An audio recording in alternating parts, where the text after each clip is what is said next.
बूढ़ी काकी को सिर्फ इतना याद था कि किसी ने मेरे हाथ पकड़कर घसीटे। फिर ऐसा लगा जैसे कोई पहाड़ पर उड़ाकर ले जा रहा हो। उनके पैर बार बार पत्थरों से टकराए, फिर किसी ने उन्हें पहाड़ पर से पटका। वो गिरीं और बेहोश हो गईं।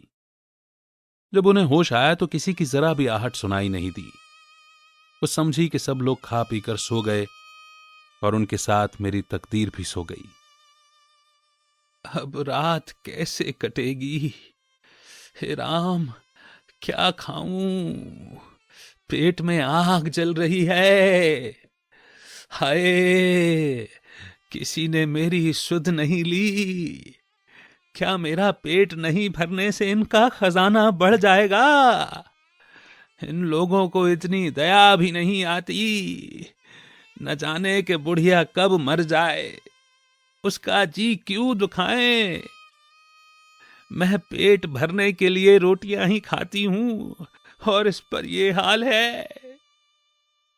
मैं अंधी अपाहिज ठहरी, न कुछ सुन सकती हूं न कुछ समझ सकती हूं। अरे अगर आंगन में चली गई तो क्या बुद्धि राम से इतना नहीं कहा गया कि काकी, अभी लोग खाना खा रहे हैं, थोड़ी देर बाद में आना। मुझे घसीटा, पटका। उन्हीं पूड़ियों के लिए रूपा ने सबके सामने मुझे गालियां दी। उन्हीं पूड़ियों के लिए इतनी बुरी दशा करने पर भी उनका पत्थर का दिल नहीं पिघला। सबको खिलाया मगर मुझे पूछा तक नहीं। अरे जब उस वक्त नहीं दिया तो अब क्या देंगे? यही सोच सोचकर काकी निराश हुई और इसी संतोष के साथ लेट गई। दुख से बार बार गला भर आता था, लेकिन मेहमानों के डर से वो रोती नहीं थी। तभी अचानक उनके कानों में आवाज आई, काकी उठो, मैं पूरियां लाई हूं। काकी ने लाडली की बोली पहचान ली और चटपट उठ बैठी। दोनों हाथों से लाडली को पकड़ा और उसे गोद में बिठा लिया। लाडली ने पूरियां निकाल कर दी। काकी ने पूछा, क्या तुम्हारी मां ने दी हैं? लाडली ने कहा, नहीं काकी, ये मेरे हिस्से की हैं। काकी पूड़ियों पर टूट पड़ी। 5 मिनट में डब्बा खाली हो गया। लाडली ने पूछा, काकी पेट भर गया ना? जैसे थोड़ी बारिश ठंड की जगह और भी गर्मी पैदा कर देती है, उसी तरह इन थोड़ी सी पूड़ियों ने काकी की भूख और इच्छा को और भी बढ़ा दिया था। वो बोली, नहीं बेटी, जाकर मां से और मांग लाओ। लाडली ने कहा, मां सो रही हैं काकी, मैं अगर गई तो वो मारेंगी। काकी ने डब्बे को फिर से टटोला। उसमें कुछ टुकड़े गिरे हुए थे। वो बार बार होठों से उसे चाटती और चटखारे भरती। उनका मन छोटा हो रहा था कि और पूड़ियां कैसे खाऊं। जब सब्र का बांध टूट जाता है तब इच्छा की लहर बहुत ऊंची उठने लगती है। शराब की याद शराबियों को और भी उतावला कर देती है। काकी का बेचैन मन इच्छाओं की इसी ऊंची लहर में बह गया। सही और गलत के बारे में सोचने की उनकी शक्ति कम होने लगी। वे कुछ देर तक उस इच्छा को रोकती रहीं, फिर अचानक लाडली से बोली, मेरा हाथ पकड़कर वहां ले चलो जहां मेहमानों ने बैठकर खाना खाया था। लाडली उनका मतलब समझ नहीं पाई। उसने काकी का हाथ पकड़ा और ले जाकर झूठे पत्तलों के पास बैठा दिया। लाचार, भूख से बेहाल, अकेली बूढ़ी काकी पत्तलों से पूड़ियों के टुकड़ों को चुन चुन कर खाने लगी। ओह, दही कितना स्वादिष्ट था, कचौड़ियां कितनी मुलायम, खस्ता और कितनी लजीज।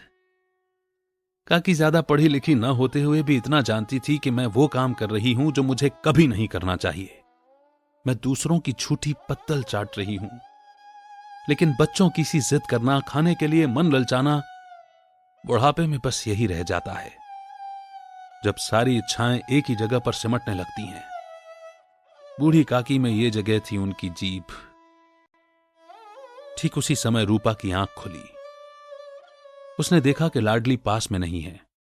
वो चौंकी, चारपाई के इधर उधर ताकने लगी कि कहीं नीचे तो नहीं गिर पड़ी। उसे वहां न पाकर वो उठी तो क्या देखती है, कि लाडली झूठे पत्तलों के पास चुपचाप खड़ी है और बूढ़ी काकी पत्तलों पर से पूड़ियों के टुकड़े उठा उठाकर खा रही है। रूपा का दिल सुन्न हो गया।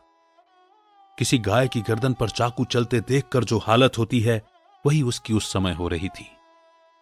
एक ब्राह्मणी दूसरों के झूठे पत्तल से खा रही थी।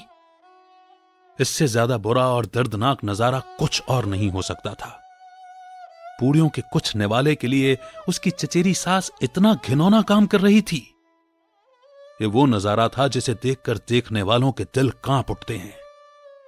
ऐसा लग रहा था मानो जमीन रुक गई, आसमान चक्कर खा रहा था, दुनिया पर कोई मुसीबत आने वाली थी। रूपा को गुस्सा नहीं आया। दुख के सामने गुस्सा कैसे आएगा? दया और डर से उसकी आंखें भर आईं। इस अधर्म का जिम्मेदार कौन है? उसने सच्चे दिल से आसमान की ओर हाथ उठाकर कहा, भगवान, भगवान, मेरे बच्चों पर दया करना। इस पाप का दंड मुझे मत दो, नहीं तो मेरा सत्यानाश हो जाएगा। रूपा को अपनी खुदगर्जी और अन्याय इस तरह साफ साफ कभी सामने नहीं दिखे थे। वो सोचने लगी, हाय, मैं कितनी बेरहम हूं। जिसकी जायदाद से मुझे 200 रुपए मिल रहे हैं उसकी इतनी बुरी दशा, और वो भी मेरे कारण। हे दया करने वाले भगवान, मुझसे बहुत बड़ी गलती हुई है, मुझे माफ कर दो। आज मेरे बेटे का तिलक था।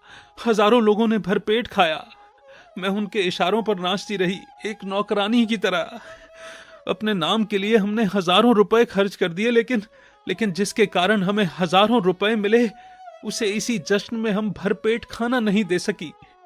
सिर्फ इसीलिए ना कि क्योंकि वो बूढ़ी और असहाय है।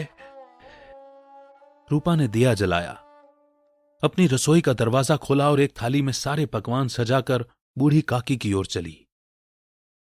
आधी रात बीत चुकी थी। आसमान पर तारों के थाल सजे हुए थे, मानो देवता उसे सुंदर दिव्य सामान से सजा रहे थे।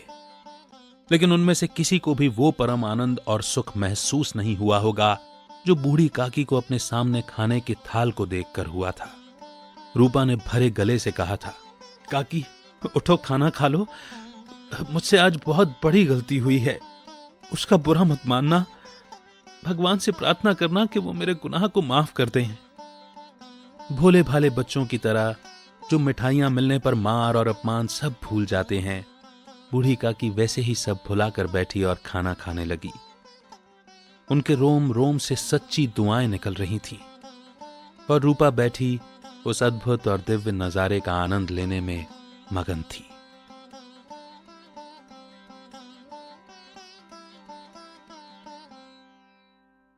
दोस्तों, इसी मोड़ पर यह कहानी यहीं खत्म होती है और बड़ी सुंदर सी सीख देती है। इस कहानी में मुंशी प्रेमचंद जी ने आज समाज में बुजुर्गों की जो हालत है उसके बारे में बताया है। बुढ़ापे में इंसान के सोचने समझने की शक्ति कमजोर हो जाती है। वो बच्चों की तरह जिद्दी और नासमझ हो जाते हैं। लेकिन परिवार वाले इस बात को समझने के बजाय बार बार उनका अपमान करते हैं। इसके साथ ही उन्होंने बुढ़ापे में होने वाली कई समस्याओं के बारे में भी बताया है, जैसे बुजुर्गों को कम दिखना और कम सुनाई देने लगता है, उन्हें चलने फिरने में दिक्कत होती है और वो अपनी रोज की जरूरतों के लिए दूसरों पर निर्भर हो जाते हैं। अपने साथी के गुजर जाने के बाद जब कोई इंसान अकेला हो जाता है तो उसे क्या क्या सहना पड़ता है, उसकी झलक भी हमें दिखाई दी। जीवन में अकेलापन, खुशियों और लोगों की कमी के कारण बुजुर्ग बिल्कुल बच्चों की तरह हो जाते हैं। अपना खालीपन भरने के लिए वो चीजों के लिए तरसने लगते हैं, वो चीजों में अपनी खुशियां ढूंढने लगते हैं। बूढ़ी काकी के मामले में उनके जीभ का स्वाद उनकी कमजोरी बन गई थी। परिवार अक्सर बड़े बूढ़ों को बोझ समझने लगता है, वो उनका सम्मान नहीं करते। आजकल धीरे धीरे खत्म हो रहे संस्कार भी इसका बहुत बड़ा कारण है। परिवार को लगने लगता है कि ये बूढ़े करते तो कुछ नहीं है, सिर्फ मुफ्त की रोटियां तोड़ते हैं। उनका पेट भरने में उनकी जान निकलती है, लेकिन उनकी जायदाद हड़पने वो तुरंत पहुंच जाते हैं। एक इंसान के रूप में हम कितना नीचे गिर गए हैं ना। बुढ़ापा उम्र का वो दौर है जिससे हम सभी को होकर गुजरना है। खुद से पूछिए, क्या आप ऐसा बुढ़ापा चाहेंगे? अकेलेपन और अपमान से भरा हुआ। तो फिर हमें अपने बुजुर्गों का सम्मान करना होगा। वो आपसे सिर्फ इज्जत और थोड़ा सा आपका समय चाहते हैं और कुछ नहीं।